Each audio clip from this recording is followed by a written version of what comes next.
Hey everyone, welcome back to Let's Talk. I'm John, and today we're going to be talking about the brand new film, The Munsters. But before we dive into that, if you are a fan of 4K Blu-ray reviews, movie reviews, tech reviews, and game reviews, we try to do them all here on the channel, and nothing would help us out more than by liking this video and subscribing to the channel.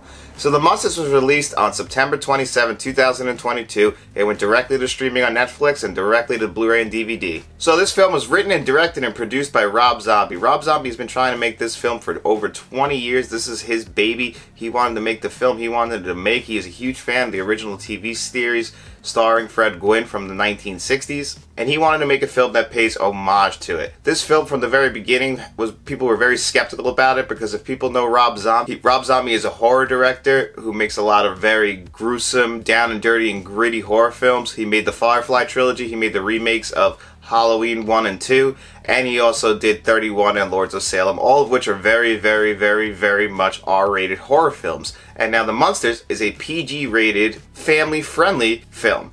And that might be strange coming from Rob Zombie, and I think a lot of people, including me, were very skeptical about that, and also thought it was kind of a gag, because we thought originally when this was announced that this was going to be an R-rated Munsters film, you know, Rob Zombie putting his own twist on it. But really what Rob Zombie wanted to do, and he was always very upfront about this, was he wanted to make an homage. He wanted to make a Munsters film, the one that he wanted to make, the one that he wanted to see. And mission accomplished on that, because I think he finally did make the movie he wanted to make, but I don't know if he made a movie that everyone's going to want to see, if that makes any sense. So the trailer for this came out a few months ago, and it was just universally bombed. Nobody liked the trailer, me included. I thought the audio was way off. I thought it was one of the worst cut trailers that I had ever seen. I had no hype for this movie anymore. I had completely lost faith in it, and I guess Universal Studios did too, because Universal has the rights not only to the Universal Monsters, the original Munsters, and to this film. And what did they do? This film was originally supposed to go into movie theaters on September 23rd. Instead, this got dumped to Netflix. They sold it to Netflix, and Netflix put it out on September 27th to match up with a direct-to-DVD and Blu-ray release. So you could tell that Universal completely lost faith in this film right after that. And from what I'm able to find, this film was not cheap to make. It actually cost $40 million to make. So Universal really did put their money behind this film in hopes that this would be a good film. But unfortunately, I don't know if they realized the director that they signed up. And the director, I think, pitched exactly the kind of film he wanted to make. Because like I said, Rob Zombie is very much an auteur. He makes films that are very much Rob Zombie films. And just like we've talked about with Kevin Smith, he likes to put all his buddies. The star of this movie is Sherry Moon Zombie, who is Rob Zombie's wife. She stars in every single one of his movies. He likes to work with the same people in all of his movies, just like Kevin Smith does. You know, I don't know if that really did mesh and blend well with the entire way that they wanted to make this Munsters film.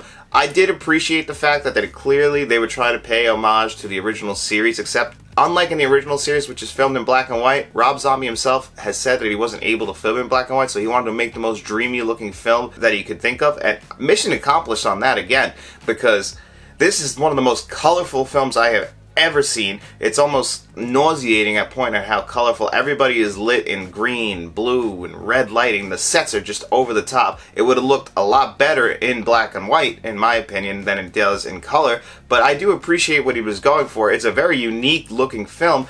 I just don't think it worked for me personally as far as visuals go. There were certain scenes that it really popped because I watched this on Netflix, so it really did look really nice on Netflix in certain scenes as far as the colors go.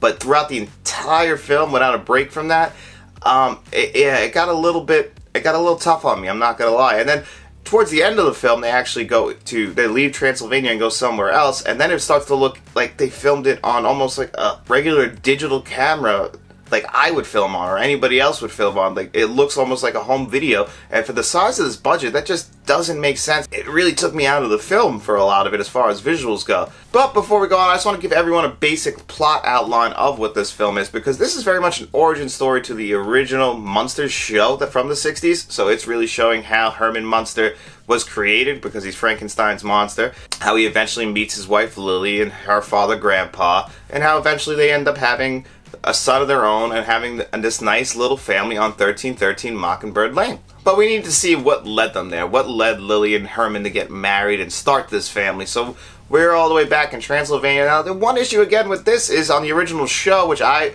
not a huge fan of the original show. This is one of the first shows that I came to when I was very young. I used to watch this and I Love Lucy with my mom on Nick at Night when I was young, so that's how I came to the Munsters. I was a fan, but I was also very young, and I haven't gone back to it, so again, my memory on the Munsters is pretty fuzzy. But from what I'm able to find out in my research is that this is a pretty faithful adaptation of these characters, so that's pretty cool. There was one thing that I looked up that actually kind of is a problem, because in this movie it's talking about how Lily and Herman met each other, and we know they eventually get married, and on the show it says that they got married in 1865 because they actually celebrate their 100th anniversary on the Munsters. So that's another thing that you kind of have to take yourself out of if you're a huge fan of the Munsters, because I feel like the Munsters fans are going to be the ones who get the most out of this film, because this film itself, it's just not that good. As much as I want to sit here and tell you that I enjoyed it, I just didn't really enjoy it. And it's really cool to see Rob Zombie actors in a nice, like, lighthearted film after we're always so used to seeing, like, Sherry Moon Zombie just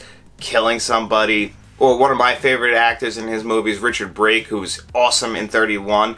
You know, seeing him play the man who created Herman Munster, and he's funny in parts. He's the best part. And the actor Sylvester McCoy, who is actually one of the doctors from Doctor Who, playing Igor, who is actually just Nosferatu. So Nosferatu was my favorite part of the entire film. I thought he was really funny. I actually got some good laughs out of him, but he's only really in a few scenes in the movie, so again, it just doesn't really work. And Jeff Daniel Phillips actually plays Herman Munster, and I thought he did a pretty good job too. Same thing with Sherry Moon Zombie. I don't think she did a bad job. I just thought that entirely, like, it just felt almost like a spoof of the Munsters, which in itself is a spoof of Universal Monsters, and it just, I don't know, it just didn't really click for me. They tried. I really thought it was fun to see these actors try these different roles, which we're not used to seeing these Rob Zombie actors play, and I thought it was cool to see them just kind of having fun, making kid jokes, being very lighthearted, but it just didn't click for me. I was, as far as the screenplay goes, it's very uneven. They start plot points that they never come back to. They kind of build up this tension for certain parts, and then they kind of just tear it down and don't even bring it up again.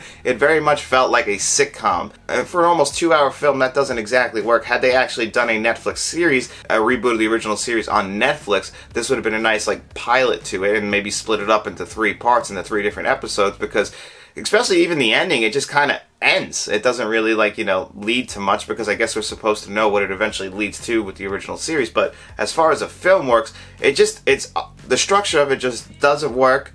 The acting, is pretty, it's decent enough. It's not that great to look at. Even if it is at points, it's just overall not that good looking of a movie. The music itself is actually pretty good. I think that's one of the highlights of the original score, which I think was done by Zeus, who has worked with Rob Zombie in the past. Everybody has pretty much worked with Rob Zombie. It's like they got together and made a Rob Zombie Munsters film for a lot of money, and I just don't think that it actually works as a film overall. And that's really unfortunate. I can't recommend that you run out and see this film.